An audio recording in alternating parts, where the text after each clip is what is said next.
4 hour 3 hour journey ಇದ್ರೆ ಖುದ್ದಾಗ ನಾವೇ ಬಂದು ಕೊಡ್ತೀವಿ. ನಾವ್ ಅಲ್ಲೇ ಹೋಗಿ ನಾವೇ ಎದುರುಗಡೆ ಅವ್ರಿಗೆ ಹಚ್ಚಿ ಡ್ಯಾಂಡ್ರಫ್ ಇರೋ ಹುಡುಗರು ಬಂದ್ರೆ ನಾನು ಚಾಲೆಂಜ್ ಮಾಡ್ತೀನಿ, ನಾನೇ ಕುಂತಿರ್ತೀನಿ. 1 ಅವರ್ ಒಳಗೆ ಆ ಹುಡುಗನ್ ಡ್ಯಾಂಡ್ರಫ್ ಹೋಗುತ್ತೆ, ಎಂತ ಡ್ಯಾಂಡ್ರಫ್ ಇದ್ರೂ ಹೋಗುತ್ತೆ.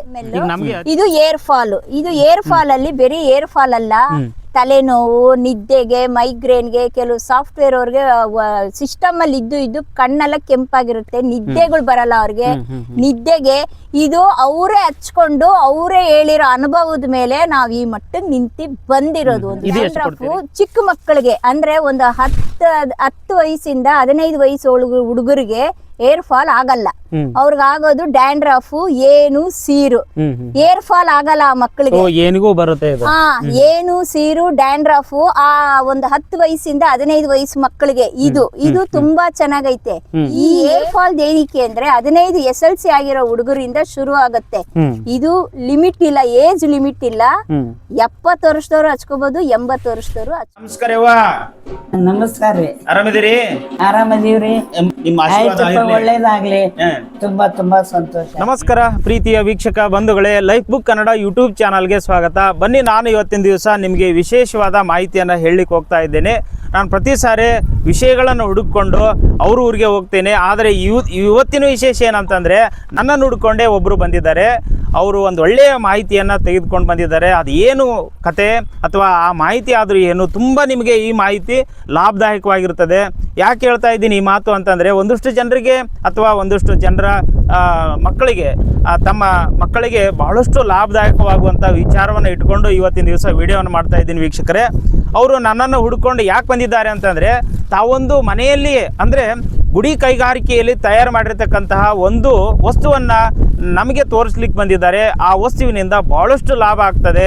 ನಾನಾ ಥರ ಸಮಸ್ಯೆಗಳನ್ನು ನಿರ್ವಹಣೆ ಮಾಡ್ತಕ್ಕಂತಹ ಔಷಧಿಯನ್ನು, ಅಂದರೆ ಮನೆಯಲ್ಲೇ ತಯಾರು ಮಾಡಿರ್ತಕ್ಕಂತಹ ಆಯುರ್ವೇದ ಮೂಲವನ್ನು ಹೊಂದಿರತಕ್ಕಂತಹ ಔಷಧಿಯನ್ನು ನಮಗೆ ಪರಿಚಯ ಮಾಡಲಿಕ್ಕೆ ಹೋಗ್ತಾ ಇದ್ದಾರೆ ವೀಕ್ಷಕರೇ. ಬನ್ನಿ, ನೇರವಾಗಿ ಅವ್ರನ್ನ ಮಾತಾಡಿಸಿ ಇದರ ಕುರಿತು ಇನ್ನೂ ಹೆಚ್ಚಿನ ಮಾಹಿತಿಯನ್ನು ತಗೊಂಡು ನಾನು ಇದೆಲ್ಲ ಮಾಹಿತಿಯನ್ನು ಅವ್ರ ಬಾಯಿಂದನೇ ಕೇಳಿ ನಿಮಗೂ ಕೂಡ ತಿಳಿಸುವಂಥ ಪ್ರಯತ್ನ ಮಾಡ್ತೀನಿ ವೀಕ್ಷಕರೇ. Welcome to Life Book Kannada. ವಿಡಿಯೋವನ್ನು ಪ್ರಾರಂಭ ಮಾಡ್ತೀನಿ. ಯಾರು ಹೊಸದಾಗಿ ವಿಡಿಯೋವನ್ನು ನೋಡ್ತಾ ಇದ್ದೀರಿ, ದಯವಿಟ್ಟು ಚಾನಲನ್ನು ಸಬ್ಸ್ಕ್ರೈಬ್ ಮಾಡ್ಕೊಳ್ಳಿ, ಲೈಕ್, ಶೇರ್, ಕಮೆಂಟ್ಸ್ ಮಾಡಿ. ಈ ವಿಡಿಯೋ ತಮಗೆ ಇಷ್ಟ ಆದರೆ ಇನ್ನೊಬ್ಬರಿಗೆ ಶೇರ್ ಮಾಡಿ ವೀಕ್ಷಕರೇ ಅಂತ ಹೇಳ್ತಾ ಇವತ್ತಿನ ಎಪಿಸೋಡನ್ನು ಶುರು ಮಾಡೋಣ. Welcome to Life Book Kannada. ಬನ್ನಿ ವೀಕ್ಷಕರೇ, ನಾನು ನೇರವಾಗಿ ನಮ್ಮ ಜೊತೆಗಿರ್ತಕ್ಕಂತಹ ಅಕ್ಕನನ್ನು ಮಾತಾಡಿಸಿ ಇದ್ರ ಕುರಿತು ಇನ್ನೂ ಹೆಚ್ಚಿನ ಮಾಹಿತಿಯನ್ನು ಪಡ್ಕೊಳ್ಳೋಣ. ತುಂಬ ಚೆನ್ನಾಗಿದೆ ಈ ಒಂದು ಜರ್ನಿ, ತುಂಬ ಚೆನ್ನಾಗಿರುತ್ತೆ. ಈ ಮಾಹಿತಿಯು ಕೂಡ ತಮಗೆ ಲಾಭದಾಯಕವಾಗಿರುತ್ತೆ ಅಂತ ಭಾವಿಸ್ಕೋತೀನಿ. ಬನ್ನಿ, ಹೆಚ್ಚಿಗೆ ಮಾತಾಡೋದಕ್ಕಿಂತ ನೇರವಾಗಿ ಅಕ್ಕನನ್ನು ಮಾತಾಡಿಸಿ ಇದ್ರ ಕುರಿತು ಹೆಚ್ಚಿನ ಮಾಹಿತಿ ಪಡ್ಕೊಳ್ಳೋಣ. ನಮಸ್ತೆ ಅಮ್ಮ. ನಮಸ್ತೆ ಅಣ್ಣ. ಪ್ರಯಾಣ ಹೇಗಿತ್ತು? ಚೆನ್ನಾಗಿತ್ತು. ಚೆನ್ನಾಗಿ ಬಂದ್ರ? ಆರಾಮಾಗಿ ಬಂದ್ರಿ? ಓಕೆ ವೀಕ್ಷಕರೇ, ನಾನೇನು ಹೇಳಿದ್ನಲ್ಲ, ಇವರೇ ಆ ಅಕ್ಕಂದಿರು. ಬನ್ನಿ, ಅವ್ರನ್ನ ಪರಿಚಯ ಮಾಡ್ಕೊಳ್ಳೋಣ. ಅಲ್ಲಿಂದ ಇಲ್ಲಿವರೆಗೆ ಒಂದು 300-400 ಕಿಲೋಮೀಟ್ರ್ ಪ್ರಯಾಣ ಮಾಡಿಕೊಂಡು ನಮ್ಮನ್ನು ಭೇಟಿ ಆಗ್ಲಿಕ್ಕಂತಲೇ ಇಲ್ಲಿವರೆಗೆ ತಾಯಿ ಮಗ ಇಬ್ಬರು ಸೇರಿ ಬಂದಿದ್ದಾರೆ. ಬನ್ನಿ, ಅದು ಬಹಳ ವಿಶೇಷವಾದದ್ದು. ಯಾಕಂತಂದರೆ ನಾನು ಪ್ರತಿ ಸಾರಿ ಕೆಲವೊಂದಷ್ಟು ಕಂಟೆಂಟ್ಗಳನ್ನು, ವಿಷಯಗಳನ್ನು ಹುಡುಕೊಂಡು ಅವರ ಮನೆ ತನಕ ಹೋಗೋದು ಒಂದು ವಿಶೇಷ. ಆದರೆ ಇವತ್ತಿನ ದಿವಸ ನನ್ನ ಚಾನಲನ್ನೇ ನೋಡಿಕೊಂಡು ನನ್ನನ್ನೇ ಹುಡುಕೊಂಡು ಬಂದಿರೋದು ಭಾಳ ಖುಷಿ ಅನ್ನಿಸ್ತದೆ. ಬನ್ನಿ, ನೇರವಾಗಿ ನಾನು ತುಂಬ ಮಾತಾಡ್ತೀನಿ. ನಾನು ಮಾತಾಡೋಕ್ಕಿಂತ ನನ್ನ ಪ್ರೀತಿಯ ಪಾತ್ರ ಆದಂಥ ನನ್ನ ಸಬ್ಸ್ಕ್ರೈಬರ್ ಅವರು, ಆ್ಯಕ್ಚುಲಿ ಅವರು ನನ್ನ ಚಾನಲ್ ನೋಡಿಕೊಂಡು ಸಾರ್ ನೀವು ಅದೆಲ್ಲ ಅವ್ರನ್ನೂ ಕೇಳಿ ಮಾತಾಡ್ಸೋಣ. ಬನ್ನಿ ಸರ್. ನಮಸ್ತೆ ಅಮ್ಮ. ಪ್ರಯಾಣ ಚೆನ್ನಾಗಿತ್ತಾ? ಇಬ್ರು ಆರಾಮ್ ಬಂದ್ರಿ? ಒಟ್ಟು ನೋಡಿ, ಖುಷಿ ಆಯ್ತು ನನಗೆ. ನೀವು ನನ್ನನ್ನು ಹುಡ್ಕೊಂಡು ಬಂದಿರೋದು. ಮೊದಲು ನಮ್ಮ ವೀಕ್ಷಕರಿಗೆ ತಮ್ಮ ಪರಿಚಯ ಮಾಡಿಬಿಡಿ ಹೋಗ್ಲಿ. ನನ್ನ ಹೆಸರು ಮಂಜುಳಾ ಅಂತ. ನಾವು ಬೆಂಗಳೂರಿಂದ, ನಾವು ಇರೋದು ಬೆಂಗಳೂರಿಂದ ಕನಕಪುರ ರೋಡಲ್ಲಿರೋ ಕಗ್ಗಲಿಪುರದಲ್ಲಿ ನಾವು ಇರೋದು. ನಾವು ನನ್ನ ಮಗ ಇದ್ದೀವಿ, ಅಲ್ಲೇ ಇರ್ತೀರಿ. ಏನ್ ನಮ್ಮ ವಿಡಿಯೋಗಳನ್ನು ನೋಡಿ ಬಹಳ ಇನ್ಸ್ಪಿರೇಷನ್ ಆಗಿ ಬಂದ್ಬಿಟ್ಟಿರಿ.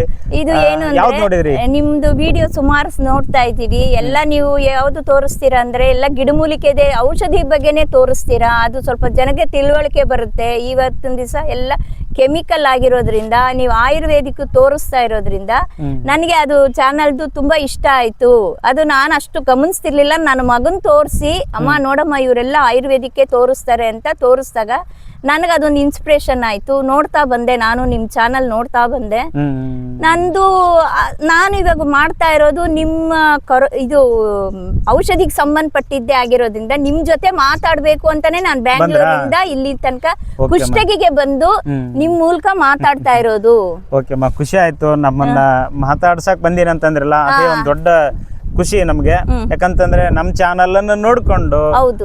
ನನ್ನನ್ನು ಪ್ರೀತಿಸ್ತಾ ಇದ್ದಾರೆ ಜನ, ಹೌದು. ನನ್ನನ್ನು ನೋಡ್ತಾ ಇದ್ದಾರೆ ಅಂತಕ್ಕಂಥದ್ದು ಅದೇ ಒಂದ್ ದೊಡ್ಡ ಖುಷಿ. ಬನ್ನಿ ಮಾತಾಡ್ತಾ ಹಂಗೆ ವಾಕ್ ಮಾಡ್ತಾ ಒಂದಷ್ಟು ನಿಮ್ ಕಥೆಯನ್ನ ತಿಳ್ಕೊಳ್ಳೋಣ. ಬನ್ನಿ ವೀಕ್ಷಕರೇ, ಹೋಗೋಣ. ಓಕೆ, ನಿಮ್ಗೆ ಗಿಡಮೂಲಿಕೆಗಳ ಬಗ್ಗೆ ಆಸಕ್ತಿ ಹೆಂಗ್ ಉಟ್ಕೊತಿದ್ದು? ಅಂದ್ರೆ ನನ್ಗೆ ಗಿಡಮೂಲಿಕೆ ಬಗ್ಗೆ ಮೊದ್ಲಿಂದ ಆಸಕ್ತಿ ಇತ್ತು, ಆದ್ರೆ ಅವಕಾಶ ಸಿಕ್ಕಿರ್ಲಿಲ್ಲ. ಮನೆ ಕೆಲ್ಸದಲ್ಲೇ ಬ್ಯುಸಿ ಆಗ್ಬಿಟ್ಟಿದ್ವಿ. ಈ ಕೊರೋನಾ ಟೈಮ್ ನಲ್ಲಿ ಒಂದು ಘಟನೆ ನಡೀತು. ಒಂದು ನಮ್ಮ ಮನೇಲೆ ಅದು ನಡೆದ ಘಟನೆನಲ್ಲಿ ನನ್ನ ನೋವು ಮರಿಬೇಕಾಗಿತ್ತು. ಆವಾಗ ನನಗೆ ಸಹಾಯ ಬಂದಿದ್ದೆ ಈ ಗಿಡಮೂಲಿಕೆಗಳು. ಇವಾಗ ಏನ್ ನಡೀತು ಅಂದ್ರೆ ಆ ಟೈಮ್ನಲ್ಲಿ ನನಗೆ ಆ ಘಟನೆ ನಡೆದಾಗ ನನಗೆ ಅನುಭವ ಆಗಿದ್ದು, ನಂದು ಕೂರ್ಲು ಉದ್ರೋದು, ಡ್ಯಾಂಡ್ರಫ್ ಆಗೋದು ತುಂಬ ಆಯಿತು. ನಾನು ಆ ಘಟನೆಯಿಂದ ಒಂದು ಅನ್ಕೊಂಡೆ, ಅಯ್ಯೋ ಬಿಡು ಎಲ್ಲ ಆಯಿತು, ಇದು ಹೋಗ್ಲಿ ಅನ್ಕೊಂಡೆ. ಅದು ಸ್ವಲ್ಪ ಒಂದು 2 ತಿಂಗಳಾದ್ಮೇಲೆ ಆ ನೋವನ್ನ ಮರಿತಾ ಬಂದೆ. ಈ ಕೂರ್ಲಿಗೆ ಏನಾದರೂ ಒಂದು ನಮ್ಮ ಕೈಯಲ್ಲಿ ಆಗತ್ತಾ ಗಿಡಮೂಲಿಕೆಯಿಂದ ಅಂತ ನಾನು ಅದಕ್ಕೆ ಒಂದು ಹೆಜ್ಜೆ ಇಟ್ಟೆ. ಆ ಇಟ್ಟಿದ್ದ ಹೆಜ್ಜೆಗೆ ದೇವ್ರ ಸಹಾಯ ಸಿಕ್ತು ನನಗೆ. ಹಿಂಗೆ 10 ಜನ ಪರಿಚಯ ಆಯಿತು ನನಗೆ. ಅದ್ರ ಹಿಂದೆ ನಾನು ಹೋಗ್ತಾ ಬಂದೆ. ಗಿಡಮೂಲಿಕೆ ನಿಮ್ಮ ಯೂಟ್ಯೂಬ್ ಚಾನಲ್ ನೋಡ್ತಾ ಇದ್ದೆ, ನೀವು ಕೊಡ್ತಾ ಇದ್ದ ತಿಳುವಳಿಕೆ ತಗೊಂಡೆ. ನಾನು ಅದನ್ನು ಯೋಚಿಸ್ತಾ ಹೋದೆ. ಅದು ಒಂದು ಹೆಜ್ಜೆ ನಾವು ಒಳ್ಳೇದು ಅಂತ ಹೆಜ್ಜೆ ಇಕ್ಕಿದಾಗ ಅದಕ್ಕೆ ದೇವ್ರ ಸಹಾಯ ಅಂತಾರೆ ನೋಡಿ, ಹಂಗೆ 10 ಸಹಾಯ ನನಗೆ ಹಿಂಗೆ ಸಿಕ್ತು. ಅದರಲ್ಲಿ ಮುಖ್ಯವಾಗಿ ಇವರು ಚಾನಲಿಂದ ನನಗೆ ಆಯುರ್ವೇದಿಕ್ದು ತುಂಬ ತಿಳುವಳಿಕೆ ಬಂತು. ಹೌದು, ಇವಾಗೆಲ್ಲ ಫುಲ್ ಕೆಮಿಕಲ್ ಆಗಿರೋದ್ರಿಂದ ಯಾಕೆ ನಾವು ಇದನ್ನ ಒಂದು ನೈಸರ್ಗಿಕವಾಗಿ ಅದ್ರ ಹಿಂದೆ ಹೋದ್ರೆ ನಮಗೆ ಯಾವುದೇ ಆಗಲಿ ನಾವು ಕಷ್ಟಪಟ್ಟ ಫಲ ಸಿಗುತ್ತೆ ಅಂತಾರೆ. ನಾನು ಇದನ್ನ 1 ವರ್ಷ ಅದ್ರ ಹಿಂದೆ ಹೋಗಿ ಅದ್ರ ಏನು ಅಂತ ತಿಳ್ಕೊಂಡಾಗ ನನಗೆ ಅದು ಒಂದು ಗಿಡಮೂಲಿಕೆಯಿಂದ ಒಬ್ಬರಿಂದ ಒಬ್ರಿಗೆ ಸಹಾಯ, ದೇವ್ರ ಸಹಾಯ, ರಾಯರ ಸಹಾಯ, ನನ್ನ ರಂಗನ ಸಹಾಯದಿಂದ ನನಗೆ ಅದು ಗಿಡಮೂಲಿಕೆ ಸಿಕ್ತು. ನನಗೆ ಅದು ಒಬ್ರು ಅದು ನಮ್ಮ ಬೆಂಗಳೂರಲ್ಲಿ ಎಲ್ಲೂ ಅದು ನಮ್ಗೆ ಅಂತ ಒಂದು ವೀಳ್ಯದೆಲೆನೆ ನಮ್ಗೆ ಸಿಕ್ಕಕ್ಕಿಲ್ಲ. ಖಂಡಿತ ನಮ್ಗೆ ಒಂದು ವೀಳ್ಯದೆಲೆನೂ ಸಿಗೋದಿಲ್ಲ. ಇದು ಏನಿದ್ರು ಕಾಡುಗಳಲ್ಲಿ ಸಿಕ್ಕೋದು. ಅದಕ್ಕೆ ಕೆಲವರು ಜನ ನನಗೆ ಸಿಕ್ಕಿದ್ರು. ಆ ನೋವನ್ನ ನಾನು ಮರಿಬೇಕಾಗಿತ್ತು. ನಾನು ಜನದ ಮಾತು ನನಗೆ ಅಲ್ಲೂ ಇನ್ನೂ ನೋವು ಕೊಡ್ತಾ ಹೋಯ್ತು. ನಾನು ಈ ಒಂದು ಆಯುರ್ವೇದಿಕ್ ಹಿಂದೆ ಹೋದಾಗ ಅದ್ರ ಒಂದೊಂದು ಮಾಡ್ತಾ ನಾನು ಒಂಥರ ಅದು ತಿಳುವಳಿಕೆ ತಗೊಂತ, ನಿಮ್ಮ ಚಾನಲಿಂದನೂ ಒಂದು ಔಷಧಿ ಬಗ್ಗೆ ತಿಳ್ಕೊಂತ ನನ್ನದೇ ಆದ ಒಂದು ಎಕ್ಸ್ಪೆರಿಮೆಂಟ್ ಮಾಡ್ತಾ ನನಗೆ ಕೆಲವರು ಸಹಾಯಗಳು ಬಂತು. ಗಿಡಮೂಲಿಕೆಗಳು ಇದೆಲ್ಲ ಇದಾಕು ಅಂತ ಒಬ್ರಿಗೆ ಒಂದು ಒಳ್ಳೇದು ಕೈ ಇಕ್ಕಿದಾಗ ಹೆಂಗೆ ದೇವ್ರ ಸಹಾಯ, ಅದೇ ಥರ ಜನರು ಆ ರೂಪದಲ್ಲಿ ಬಂದು ನನಗೆ ಸಹಾಯ ಆಗಿ ಒಂದು ಹಂತಕ್ಕೆ ಬಂದು ನನಗೆ ಆ ಔಷಧಿ ಪಕ್ವವಾಗಿ ಸಿಕ್ತು. ಅದನ್ನು ನಾನು ಯಾರೂ ಹಚ್ಕೊಳಲ್ಲ, ಭಯ ಪಡ್ತಾರೆ. ಅದನ್ನು ಹಚ್ಚಿ ಎಕ್ಸ್ಪೆರಿಮೆಂಟ್ ಮಾಡಿದ್ದೆ ನಾನು ನನ್ನ ಮಗನಿಗೆ. ಅದ್ರ ಜೊತೆಗೆ ನನ್ನ 1-2 ಫ್ರೆಂಡ್ಗಳು ಇದಕ್ಕೆ ಸೇರಿಕೊಂಡ್ರು. ಅವರು ಹಚ್ಕೊಂಡು ಅದನ್ನು ರಿಸಲ್ಟ್ ದಿನದಿಂದ ದಿನ ರಿಸಲ್ಟ್ ಹೇಳ್ತಾ ಹೋದ್ರು ಅವರು. ಇದು ನನಗೆ ಕ್ಲಿಯರಾಗಿ ಒಂದು ಔಷಧಿ ಅಂತ ಸಿಕ್ತು. ಅವತ್ತಿನ ದಿವಸ ನನಗಾದ ಸಂತೋಷ ಅಷ್ಟಿಷ್ಟಲ್ಲ. ಇದು ಒಂದು 8-9 ತಿಂಗಳು ಆದಮೇಲೆ ನಾನೇನು ಮಾಡಿದೆ ಅಂದರೆ, ಯಾಕೆ 10 ಜನಕ್ಕೆ ಇದು ಸಹಾಯ ಆಗಬಾರ್ದು? ನಾವು ಏನು ಮಾಡ್ತೀವಿ, ತಿಂತೀವಿ, ಟಿ ವಿಗಳು ನೋಡ್ತೀವಿ, ಮಲಗ್ತೀವಿ, ಟೈಮ್ ಪಾಸ್ ಮಾಡ್ತೀವಿ, ಇವ್ರ ಮನೆ ಕತೆಗಳು ಮಾತಾಡ್ಕೊಂಡು ಕುತ್ಕೊಂಡಿರೋ ಬದಲು ದುಡ್ಡಿನ ಉದ್ದೇಶ ಇಲ್ಲ, ಆದರೆ ಒಂದು ಕೆಮಿಕಲ್ ಇಲ್ಲದೆ ಮಾಡೋ ಉದ್ದೇಶದಿಂದ ನಾನೇನು ಮಾಡಿದೆ, 10 ಜನಕ್ಕೆ ನನ್ನ ಫ್ರೆಂಡ್ಗಳಿಗೆ ಕೊಟ್ಟೆ. ಫಸ್ಟ್ ಹಚ್ಕೊಳ್ಳಿ, ಅವ್ರು ಒಳ್ಳೆ ರಿಸಲ್ಟ್. ಅದು ಕೊಬ್ಬರಿ ಎಣ್ಣೆನಲ್ಲಿ ಮಾಡೋದು, ಎಲ್ಲ ಬೇರುಗಳು ಹಾಕಿ ಕಾಯಿಸೋದು. ಅದು ಪ್ರೊಸೀಜರ್ ಹೆಂಗೆ ಅಂದ್ರೆ, ಒಂದು ದಿವಸ ಫುಲ್ಲು ಬೇರುಗಳೆಲ್ಲ ನೆನಾಕ್ತಿವಿ, ಮಾರನೇ ದಿವಸ ಇನ್ನೊಂದು ದಿವಸ ಅದನ್ನೆಲ್ಲ ಕಾಯಿಸ್ತೀವಿ, ಇನ್ನು 2 ದಿವಸ ಅದನ್ನ ಆರಕ್ ಬಿಟ್ಟು ಸೋಸ್ತೀವಿ. ಇಷ್ಟೇ. ಅದು ಕೆಮಿಕಲ್ ಪ್ರೆಸರ್ವೇಟಿವ್ ಹಾಕಿಲ್ಲ ನಾವು. ಇದ್ರ ಪರಿಣಾಮ ಕೆಮಿಕಲ್ ಇಲ್ಲದ್ರಿಂದ ಅದು ಫುಲ್ಲು ರಿಸಲ್ಟ್, ಒಳ್ಳೆ ರಿಸಲ್ಟ್ ಬಂತು. ಅಂದ್ರೆ ಅದು ಏನ್ ನೀವು ತಯಾರು ಮಾಡ್ತಿಲ್ಲ, ಅದು ಕೆಡ್ಲಾರ್ದಂಗೆ ಇಡ್ಲಿಕ್ಕಿರುವಂತ ಕೆಮಿಕಲ್ ಅದು ಆಗ್ತಾ ಇಲ್ಲ ನಾವು. ಅದರಿಂದ ಇದು ಫ್ರಿಜ್ ಅಲ್ಲೇ ಇಕ್ಬೇಕು. ಇದು ನಾನು 1 ವರ್ಷ ಪ್ರಯತ್ನ ಆದ್ಮೇಲೆ ಅದು ಫುಲ್ಲು ಅದು ಎಕ್ಸ್ಪೆರಿಮೆಂಟ್ 100-200% ರಿಸಲ್ಟ್ ಬಂತು.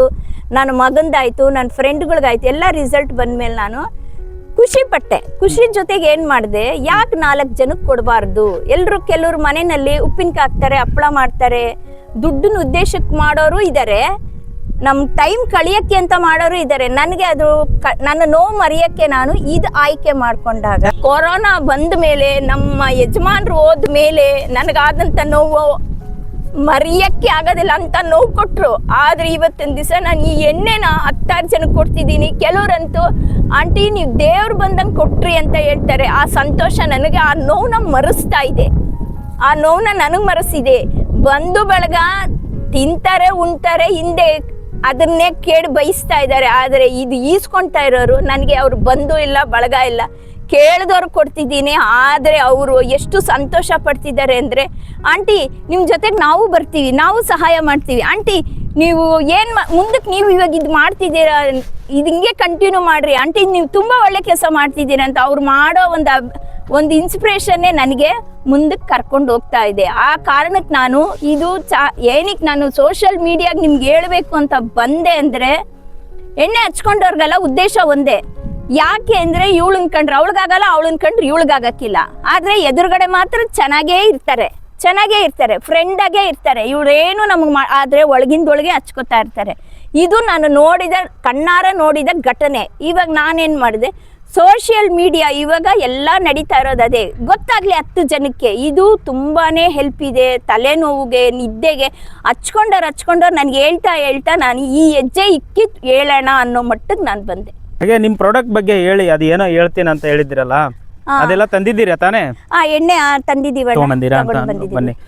ಮಾತಾಡೋಣ ಬನ್ನಿ, ಇಲ್ಲಿ ಕೂತ್ಕೊಳ್ರಿ. ಕೂತ್ಕೊಬರ್ರಿ, ನಿಮ್ಮದೇ ಜಾಗ, ಬನ್ನಿ. ಈಗ ಪ್ರಾಡಕ್ಟ್ಗಳ ಬಗ್ಗೆ ಮಾತಾಡೋಣ ಸರ್. ಕೊರೋನಾ ಟೈಮ್ನಲ್ಲಿ ನಿಮ್ದು ರೂರಲ್ ಕಡೆ ಹೆಂಗೋ ಅವರು ನೋವನ್ನ ಮರೆತುಕೊಂಡು ಆರಾಮಾಗಿರೋರು ಸಿಟಿಗಳ ಕಡೆ ತುಂಬಾ ನೋವು ಪಟ್ಟಿದ್ದಾರೆ. ಯಾಕೆಂದರೆ ಅವರು ಎಲ್ಲೂ ಹೊರಗಡೆನೂ ಬರೋಕ್ಕಾಗಲ್ಲ, ಎಲ್ಲ ಮನೆ ಪಕ್ಕ ಇರೋದ್ರಿಂದ ಅವ್ರ ಮನೆಯಲ್ಲೇ ಇದ್ದು ಅದೊಂಥರ ನೋವು ಕೊಟ್ಟುಬಿಡ್ತು ಅವ್ರಿಗೆ. ತುಂಬಾ ಒಬ್ಬೊಬ್ರ ಮನೇಲಿ ಒಂದೊಂದು ನೋವುಗಳು ಇರೋದು. ಆವಾಗ ಈ ಕಾಯಿಲೆಗೆ ಅಂದ್ಬಿಟ್ಟು ನಾವು ನೆಗಡಿ ಕೆಮ್ಮು ಬರಬಾರ್ದು ಅಂತ ಈ ಅಮೃತ ಬಳ್ಳಿ ಅದು ಇದು ಕಷಾಯಗಳು ಮಾಡ್ತಾ ಕುಡಿತಾ ಇರುವಾಗ ನಮ್ಗನ್ಸಿದ್ದು, ನೀವು ಮತ ಯಾರು ಮಾಡಿದ್ರಾ? ಬೆಂಗಳೂರು ಮಾಡಿದ್ವಿ ಕಷಾಯಗಳು ಮಾಡ್ಕೊಂಡು ಕುಡಿತಾ ಇದ್ವಲ್ವಾ. ಆವಾಗ ನನಗೆ ಈ ಕೂರ್ಲ ಸಮಸ್ಯೆ ಬಂದಾಗ ಇದಕ್ಕೂ ಏನಾದ್ರು ಇರ್ಬೋದು ಪರಿಹಾರ ಅನ್ಬಿಟ್ಟು ಇದ್ರ ಕೂರ್ಲಿಗೆ ಅಂತ ಹುಡ್ಕೊಂಡು ಹೋದಾಗ ಒಬ್ರಿಗೊಬ್ರು ಕೈ ಸೇರ್ಕೊಂಡು ಆಮೇಲೆ ಏನಾಯ್ತು ಅಂದ್ರೆ ಈ ಕೂರ್ಲಿಗೆನೆ ನನಗೆ ಔಷಧಿ ಸಿಕ್ತು. ಅದನ್ನ ಫಸ್ಟು ನಾವು ಕೊಡಂಗಿಲ್ವಲ್ಲ, ನಾವು ಹಚ್ಕೊಂಡು ನಾವು ನೋಡ್ಬಿಟ್ಟು ನನ್ನ ಮಗನ್ಗೆ ಹಚ್ಚಿ ಅದು ಎಕ್ಸ್ಪೆರಿಮೆಂಟ್ ತಗೊಂಡು 10 ಜನಕ್ಕೆ ಕೊಟ್ಟು ಅವ್ರ ಅನುಭವ ತಗೊಂಡು ಆದ್ಮೇಲೆ ನಾವು ಸುಮ್ಮನೆ ಕುತ್ಕೊಂಡಿರೋ ಬದಲು 4 ಜನಕ್ಕೆ, ಇವಾಗ ಎಲ್ಲರೂ ಬ್ಯುಸಿ ಲೈಫಲ್ಲಿ ಇರ್ತಾರೆ, ಮನೇಲಿ ಯಾರಿಗೂ ಮಾಡ್ಕೊಳಕ್ಕಾಗಲ್ಲ. ಅದ್ರ ಈ ಬೇರುಗಳು ಹಾಕಿ ಅದು ರಿಸಲ್ಟ್ ನೋಡ್ಬಿಟ್ಟು ಯಾಕೆ 4 ಜನಕ್ಕೆ ಕೊಡಬಾರ್ದು, ಎಲ್ಲರಿಗೂ ಬೇರು ಸಿಗಲ್ಲ. ದೇವರು ರಾಯರು ನನಗೆ ಕೊಟ್ಟಿದ್ದಾರೆ, ನಮ್ಮ ಮನೆ ದೇವ್ರ ರಂಗ ನನಗೆ ಕೊಟ್ಟಿದ್ದಾನೆ. ಏನೋ ನನ್ನ ನೋವು ಮರೆಯಕ್ಕೂ ಇದು ಒಂದು ಪರಿಹಾರ ಮಾಡ್ಕೊಬಾರ್ದು. ಯಾಕೆಂದ್ರೆ ನನ್ನ ಮಗನು ಏರೋಪ್ಲೇನ್ ಸಾಫ್ಟ್ವೇರ್ ಇಂಜಿನಿಯರ್ ಆಗಿರೋದ್ರಿಂದ ಅವಾಗ ನಮ್ಗೆ ಅವನದೇನು ಚಿಂತೆ ಇರ್ಲಿಲ್ಲ. ಅವನು ಒಂದು ಒಳ್ಳೆ ಕೆಲಸದಲ್ಲಿ ಸೆಟ್ಲ್ ಆಗಿದ್ದಾನೆ. ಇವಾಗ ಮನೇಲಿ ಕುತ್ಕೊಂಡು ಟಿವಿ ನೋಡ್ಕೊಂಡು ಊಟ ಮಾಡ್ಕೊಂಡು ಒತ್ತು ಕಳಿಯೋದು ಬದಲು ಏನೋ ಒಂದು ಮಾಡೋಣ ಅಂತ ಇದಕ್ಕೆ ನಾನು ಕೈ ಹಾಕಿದೆ. ಫಸ್ಟು ನಾನು ಒಬ್ಳೇ ಶುರು ಮಾಡಿದ್ದು. ಇವತ್ತಿನ ದಿವಸ ಅದನ್ನ ಕೊಡ್ತಾ ನಾನು ಒಬ್ಬನ ಕೆಲಸದವ್ರನ್ನ ಇಟ್ಕೊಂಡಿದ್ದೀನಿ. ಇವಾಗ ತುಂಬಾ ಒಳ್ಳೆ ರಿಸಲ್ಟು, ತುಂಬಾ ಜನ ಹಚ್ಕೋತಾ ಇದ್ದಾರೆ ಅಲ್ವಾ. ನಾನು ಬದುಕಿ ಇರಕ್ಕೆ ನಮ್ಮ ಯಜಮಾನ್ರಾದಂತ ಘಟನೆನಲ್ಲಿ ಫ್ರೆಂಡ್ ಎಲ್ಲ ಫೋನ್ಗಳು ಬರೋದು ನನಗೆ. ಯಾವ ತರ ಫೋನ್ ಬರೋದು ಅಂದ್ರೆ, ಮಂಜುಳಾ ಈಗ ಬೇರೆ ಮನೆ ತಗೊಂತಾ ಇದ್ಯಾ ಅಥವಾ ಮನೆ ಮಾರ್ಬಿಟ್ಟು ಇಲ್ಲಿಗೆ ಬೆಂಗಳೂರಿಗೆ ಬರ್ತಿದ್ಯಾ? ಈ ತರ ನನ್ನ ನೋವಿಗೆ ಏನ್ ಮಾಡಿದೆ ಮಂಜುಳಾ, ತಿಂದ ಉಂಡ ಅಲ್ಲ, ನಿನ್ಗೇನ್ ಬಿಡಮ್ಮ ಸ್ವಂತ ಮನೆ ಐತೆ, ಈ ತರ ಬರೋದು ಫೋನ್ ಹೊರ್ತು ಮಂಜುಳಾ ನೀನ್ ತಿಂದ ಉಂಡ ಅಂತ ಬರ್ತಿರ್ಲಿಲ್ಲ. ಅವಾಗ ಅವ್ರಿಗೆ ದುಡ್ಡೇ ಮುಖ್ಯ ಆಯ್ತು. ನನಗ್ ನೋವು ಆಯ್ತು. ಯಾಕಂದ್ರೆ ದೇವ್ರಂತ ಗಂಡನ್ನ ನಾನ್ ಕಳ್ಕೊಂಡೆ. ಇವತ್ತಿನ ದಿವಸ ನಿಜಗ್ಲು ಅವ್ರು ಒಳ್ಳೆ ಸಾವು ಸತ್ರು ಅಂತ ನಾನು ಅನ್ಕೊಂತೀನಿ. ಯಾಕೆಂದ್ರೆ ಅಷ್ಟು ಕಾಯಿಲೆಗಳು ಅನುಭವಿಸ್ತಾವ್ರೆ. ದೇವ್ರು ಅವ್ರನ್ನ ಒಳ್ಳೆ ಹೂವನ ಆಯ್ಕೊಂತಾನೆ ಅಂತಾರಲ್ಲ ದೇವ್ರು, ನಿಜ ಅಂತ ಇವಾಗ ನನ್ಗೆ ಧೈರ್ಯ ಬಂದಿದೆ. ಯಾಕಂದ್ರೆ ನಾನು 16 ಜನ ನೋಡ್ತೀನಿ. ನನಗೆ 50 ವರ್ಷದಿಂದ ಆಗದೆ ಇರೋ ಅನುಭವ. ಕರೋನಾ ಬಂದ ಮೇಲೆ ಜನ ಯಾವ ಮಟ್ಟಿಗಿದ್ದಾರೆ, ಸತ್ಯನೇ ಬಾಯಿ ಬಿಡ್ದಂಗೆ ಬದುಕೋ ಅವಶ್ಯಕತೆ ಇಲ್ಲ. ಕೊರೋನಾ ಬಂದಿರೋದು ದೇಶಕ್ಕಲ್ಲ, ಅವ್ರವ್ರ ಮನಸ್ಸಿಗೆ ಕೊರೋನಾ ಬಂದ್ಬಿಟ್ಟಿದೆ. ಇವ್ರನ್ನ ಕಂಡ್ರೆ ಅವ್ರಿಗಾಗಲ್ಲ, ಹೋಗೋಗಿ ಏನೂ ಎತ್ಕೊಂಡೋಗಲ್ಲ. ಆ ಸತ್ಯ ಒಂದು ತಿಳ್ಕೊಂಡ್ರೆ ಆಯ್ತು. ಈ ಮಟ್ಟಿಗೆ ನಾನು ಹೆಜ್ಜೆ ನಾನೊಂದು ಡಾಕ್ಟರ್ ಅಲ್ಲ, ಏನಿಲ್ಲ. ಅದೇ ದೇವ್ರ ಸಹಾಯ, ರಾಯರ ಸಹಾಯ, ರಂಗನ ಸಹಾಯ ಇದರಿಂದ ಇವತ್ತಿನ ದಿವಸ 10 ಜನ ಆಂಟಿ ಅಂತ ಕೈ ಮುಗಿತಾರೆ. ಸಾಮಾನ್ಯ ಮುಗಿಯಲ್ಲ, ಅವ್ರಿಗೊಂದು ಒಳ್ಳೇದಾದ್ರೇನೆ ಅವ್ರು ಮುಗಿಯೋದು. ಆಂಟಿ ಎಣ್ಣೆ ನಾವು ಇಲ್ಲಿ ದುಡ್ಡು ಉದ್ದೇಶಕ್ಕೂ ನಾನು 500-600 ಮಾಡಲಿಲ್ಲ. 100 ರೂಪಾಯಿಂದ 170 ರೂಪಾಯಿಗೆ ನಾನು ಮಾಡಿದ್ದು. ಅದು ಯಾಕೆ ಕಮ್ಮಿಗೆ ಮಾಡ್ತೀರಾ ಅಂತ ನಾನು ದುಡ್ಡು ಉದ್ದೇಶಕ್ಕಲ್ಲ, ನನ್ನ ನೆಮ್ಮದಿಗೆ ಅಂತ ಶುರು ಮಾಡಿದ್ದು. ಇವತ್ತಿನ ದಿವಸ ಸುಮ್ಮನೆ ಅಂತೂ ಕೊಡೋಕ್ಕಾಗಲ್ಲ. ನಾನು ಕೊಬ್ಬರಿ ಎಣ್ಣೆ ಕೊಂಡ್ಕೊಬೇಕಾಗಿರೋದ್ರಿಂದ ಇಷ್ಟು ರೇಟಲ್ಲೇ ಮಾಡ್ತಿದ್ದೀನಿ. ಯಾಕೆ ಗೊತ್ತಾ, ಎಲ್ಲ ಕೆಮಿಕಲ್ಗಳೇ. ನೀವು ಒಂದು ಪ್ರಿಸರ್ವೇಟಿವ್ ಎಲ್ಲದಲ್ಲೂ, ಒಂದು ಶಾಂಪು ತಗೊಳ್ಳಿ ಕೆಮಿಕಲ್ಲು. ಮಕ್ಕಳು ನೆಟ್ಟಿಗೂ ಅವರು ಎಲ್ಲ ಬ್ರೆಡ್ ಅಂಗಡಿ ಬೇಕ್ರಿ ಐಟಮ್ಗಳು, ಅವ್ರಿಗೂ ಎಲ್ಲ SLC ಓದೋ ಹುಡುಗರಿಗೆ ಡ್ಯಾಂಡ್ರಫ್ ಇರುತ್ತೆ. ನಮ್ಗೆಲ್ಲ ಸೀಗೆಗೆ ಹಾಕಿ ಸ್ನಾನ ಮಾಡಿಸೋರು. ಇವಾಗೆಲ್ಲ ಶಾಂಪು, ಅದು ನೆಟ್ಟಿಗೆ ಸ್ನಾನಗಳು ಮಾಡಲ್ಲ, ಶಾಂಪುಗಳು ಹಾಕ್ಕೊಂತಾರೆ, ಎಣ್ಣೆಗಳು ಹಚ್ಚೋದಿಲ್ಲ. ಅದು ಏನಾಗುತ್ತೆ ಗೊತ್ತಾ, 22-23 ವಯಸ್ಸಿಗೆಲ್ಲ ಬಾಣ್ಲಿಗಳು ಹಾಕ್ತಾರೆ. ಏನು ಗಂಡು ಮಕ್ಳು 24-25ಕ್ಕೆ ಬಾಣ್ಲಿಗಳು ಹಾಕ್ತಾರೆ. ಇದೆಲ್ಲ ಕಾರಣ ನಮ್ಮ ಆಹಾರ ಪದ್ಧತಿನೇ. ಇದು ಏನ್ ನೋಡು ಕೆಮಿಕಲ್, ಅಕ್ಕಿಗೆ ನೋಡು ಕೆಮಿಕಲ್, ರಾಗಿಗೆ ನೋಡು ಕೆಮಿಕಲ್, ಬೇಕ್ರಿ ಐಟಮ್ ತಗೋ ಅವರು ಪ್ರಿಸರ್ವೇಟಿವ್ ಹಾಕಿ ಅವ್ರು ಯಾವಾಗ ಮಾಡಿಕ್ಕಿರ್ತಾರೆ ಗೊತ್ತಿಲ್ಲ, ಬಿಸಿನಲ್ಲಿ ಕೂಟ್ ಕೊಡ್ತಾರೆ. ಇದೆಲ್ಲ ನಮ್ಗೆ ಎಫೆಕ್ಟ್ ಆಗಿ ಅದು ಜ್ವರ, ಕೆಮ್ಮು, ನೆಗಡಿಗೆ ಹೋಗೋ ಅಷ್ಟಕ್ಕೆ ಫಸ್ಟ್ ಬರೋದೇ ಕೂರ್ಲಿಗೆ. ಫಸ್ಟ್ ಇವಾಗ ಹೆಂಗೆ ಸ್ಟೆಪ್ಪು, ಇವಾಗ ಕ್ಯಾನ್ಸರ್ 4 ಸ್ಟೆಪ್ಪು ಅಂತಾರೆ. ಕೂರ್ಲು ಉದ್ರಕ್ಕೆ ಮೊದಲನೇ ಸ್ಟೆಪ್ಪು ಡ್ಯಾಂಡ್ರಫ್ ಬರುತ್ತೆ, 2ನೇ ಸ್ಟೆಪ್ಪು ನವೆ ಆಗುತ್ತೆ, 3ನೇ ಸ್ಟೆಪ್ಪು ಕೂರ್ಲು ಉದುರುತ್ತೆ. ಕೂರ್ಲು ಉದ್ರದ್ಮೇಲೆ ನಾವು ಏನು ಮಾಡಕ್ಕಾಗಲ್ಲ. ಬಾಣ್ಲಿ ಆಯ್ತು. ಬಾಣ್ಲಿಗೆ ನಾವು ಕೂರ್ಲು ಬರೆಸ್ಬೇಕಂದ್ರೆ 1.5 ವರ್ಷ ತಗೊಳುತ್ತೆ. ಅದ್ರ ಸುಳ್ಳು 3 ತಿಂಗಳಿಗೆ ಬರುತ್ತೆ, 2 ತಿಂಗಳಿಗೆ ಬರುತ್ತೆ ಅನ್ನೋದು ವರ್ಷಕ್ಕೆ ತಗೊಳೋತಾರೆ. ಅಷ್ಟು ತಾಳ್ಮೆ ಯಾವ ಜನಕ್ಕೂ ಇಲ್ಲ. ಹಚ್ಚಬೇಕು, ಹಚ್ಚಕ್ಕಿಲ್ಲ, ಹಚ್ಕೊಳ್ಳಿ, ಕೂರ್ಲು ಉಳಿಸ್ಕೊಬಿಡಿ ನೀವು. ಆಗ ಮುಂದಿನ ಪರಿಣಾಮಕ್ಕೆ ನೀವು ದಾರಿ ಮಾಡ್ಕೊಡ್ಬೇಡ್ರಿ.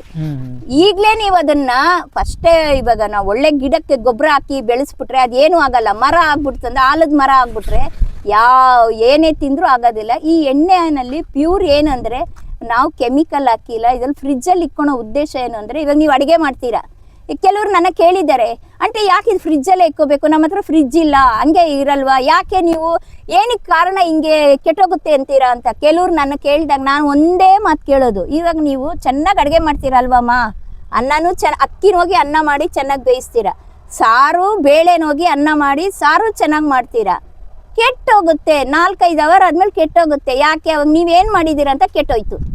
ಇದೂ ಹಂಗೇನೆ, ನಾನು ಎಲ್ಲ ಮಾಡಿದ್ರು ನಾವು 5-6 ಅವರ್ಗೆ ಕೆಟ್ಟೋಗ್ಬಿಡುತ್ತೆ.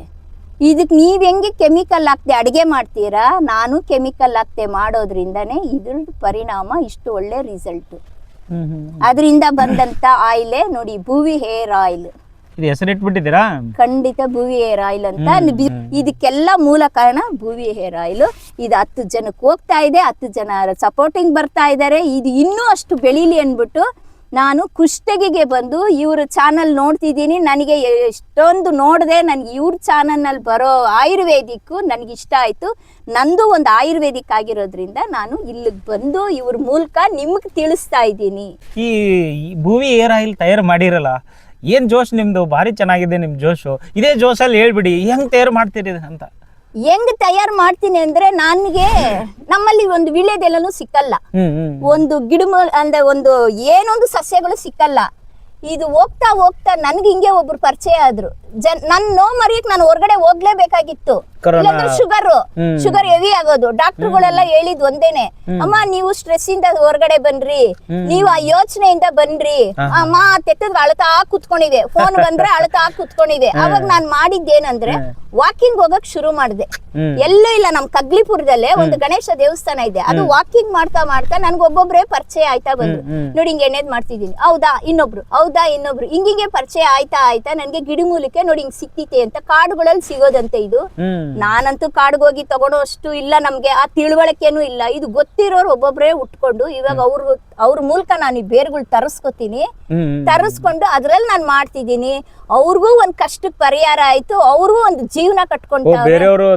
ಹೌದು, ಇದು ನಮ್ಮಲ್ಲಿ ಸಿಗಲ್ಲ, ಇದು ಹೌದು, ಇದು ಗಂದಿಗೆ ಅಂಗಡಿನಲ್ಲಿ ಸಿಗೋದಿಲ್ಲ. ನಾವು ಹೋಗಿ ಹೊಲ ಗದ್ದೆನಲ್ಲೂ ತಗೊಳಕ್ ಆಗಲ್ಲ. ಇದು ಗಿಡಮೂಲಿಕೆಗಳು ಅದು ಕೂರ್ಲಿಗೆ ಅಂತ ಒಂದು ಕಾರಣ ಹೇಳ್ತೀನಿ. ನಾನು ಗಿಡಮೂಲಿಕೆನ ನಾನು ನಿಮ್ಗೆ ಯಾಕೆ ಇವಾಗ ನಾನು ಪರಿಚಯ ಮಾಡಲ್ಲ, ಅದು ಇನ್ನೊಂದು ವಿಡಿಯೋನಲ್ಲಿ ಹೇಳ್ತೀನಿ. ಒಬ್ಬರಿಗೆ ಹಿಂಗೆ ನಾನು ಗಿಡಮೂಲಿಕೆ ತೋರಿಸ್ದೆ, ಈ ತರ ಅಂತ ಒಂದು 12 ಹಾಕ್ತಿವಿ ನಾವು, 11 ಹಾಕ್ತಿವಿ ನಾವು, 11 ಗಿಡಮೂಲಿಕೆ. ಹೌದು. ಅವಾಗ ಅವ್ರೇನ್ ಮಾಡಿದ್ರು ಗೊತ್ತಾ, ಸಿಕ್ಕಿದ್ ಯಾವ್ದೋ ಹೊಳೆ ಅರಸೀಪುರನೋ ಎಲ್ಲೋ ಒಂದ್ 4-5 ಸಿಕ್ತು ಅಂದ್ಬಿಟ್ಟು ಅದನ್ನಲ್ಲಿ ಎಣ್ಣೆ ಮಾಡ್ಬಿಟ್ರು. ಯಾಕಂದ್ರೆ ಇವತ್ತು ನಾನೇ ಮಾಡ್ಕೊಳೋಣ ಅಂತ ಹೋಗಿ ಮಾಡ್ಕೊಂಡ್ರು. ಅದು ಸುಮಾರು 11 ಗಂಟೆಗೆ ನನಗೆ ಫೋನ್ ಬಂತು. ಅವ್ರು ಮಾಡ್ಕೊಂಡು ಹಚ್ಕೊಂಡಿದ್ದ ಎಣ್ಣೆ ತಲೆಯಲ್ಲಿ ಅಲರ್ಜಿ ಆಗೋಗ್ಬಿಟ್ಟು ಕೆರ್ತಾ ಬಂದ್ಬಿಡ್ತು ಅವ್ರಿಗೆ, ನವೆ ಅಲರ್ಜಿ ಆಗ್ಬಿಡುತ್ತೆ. ಒಂದೊಂದ್ ಮಾಡ್ಬಿಟ್ರೆ, ಇವಾಗ ಅಡಿಗೆ ನಾವು ಚೆನ್ನಾಗ್ ಮಾಡಿರ್ತೀವಿ, ಇನ್ನೊಬ್ರು ಬಂದ್ ಅದಕ್ಕೆ ಒಂದಿಷ್ಟು ಉಪ್ಪು ಹಾಕ್ಬಿಟ್ರೆ ಕೆಟ್ಟೋಯ್ತು ಎಲ್ಲ. ಇವಾಗ ಸಾರ್ ಮಾಡಕ್ ಎಲ್ಲ ಹಾಕಿದ್ರೆ ಸಾರ್ ಆಗುತ್ತೆ, ಒಂದಿದ್ದು ಒಂದಿಲ್ಲ ಅಂದ್ರೆ ಅದ್ ಇನ್ನೊಂದ್ ತರ. ಅದ ಅಲರ್ಜಿ ಆಗೋಗ್ಬಿಟ್ಟು ಸುಮಾರು 11 ಗಂಟೆಗೆ ಫೋನ್ ನನಗ್ ಬಂತು. ಇದೇನ್ ಇಷ್ಟೊತ್ತಲ್ಲಿ ಫೋನ್ ಅಂದ್ಬಿಟ್ಟು, ಏನಮ್ಮ ಅಂದ್ರೆ, ಅಕ್ಕ ಹಿಂಗೆ ಒಂದ್ ಎಡವಟ್ ಮಾಡ್ಕೊಂಡ್ಬಿಟ್ಟೆ ಅಂತ ಫೋನ್ ಬಂತು. ಅವಾಗ ನಾನು ಹೇಳ್ದೆ ಏನಮ್ಮ ಅದು ಅಂದ್ರೆ, ಅಕ್ಕ ಹಿಂಗೆ ಒಂದೆರಡು ಮೂರು ನೀವು ಕೊಟ್ಟಿದ್ರಲ್ಲ ಗಿಡಮೂಲಿಕೆಗಳು, ಅದನ್ನ ನಾನು ನನ್ಗೆ ಅಷ್ಟು ಸಿಕ್ಲಿಲ್ಲ, ಒಂದ್ 4 ಸಿಕ್ತು. ಅದನ್ನ ನಾನು ಹಾಕಿ ಕಾಯಿಸಿ ಎಣ್ಣೆ ಹಚ್ಕೊಂಡಿದ್ದಕ್ಕೆ ವಿಪರೀತ ನೆವೆ ಕಿತ್ಕೊಂಡಿದೆ ಅಂತ ಒಂದು ಫೋನ್ ಬಂತು.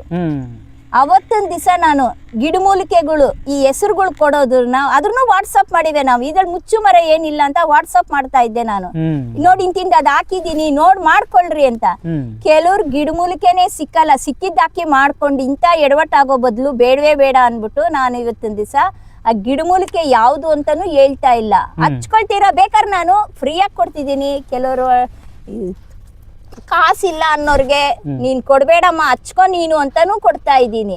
ಅದು ಗಿಡಮೂಲಿಕೆ ಒಂದಾದ್ರೆ ನಮಗೂ ಗೊತ್ತಾಗಲ್ಲ ಅವ್ರು ಮಾಡ್ಕೊಳೋ ಎಡವಟ್ಟುಗಳು.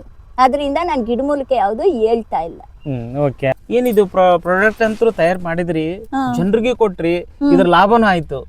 ಇದನ್ನೆಲ್ಲ ತಯಾರು ಮಾಡ್ಲಿಕ್ಕೆ ನಿಮ್ಗೆ ಸ್ಫೂರ್ತಿ ಅಥವಾ ನಿಮ್ ಸಪೋರ್ಟ್ ಮಾಡಿದಾರೆ ಯಾರು?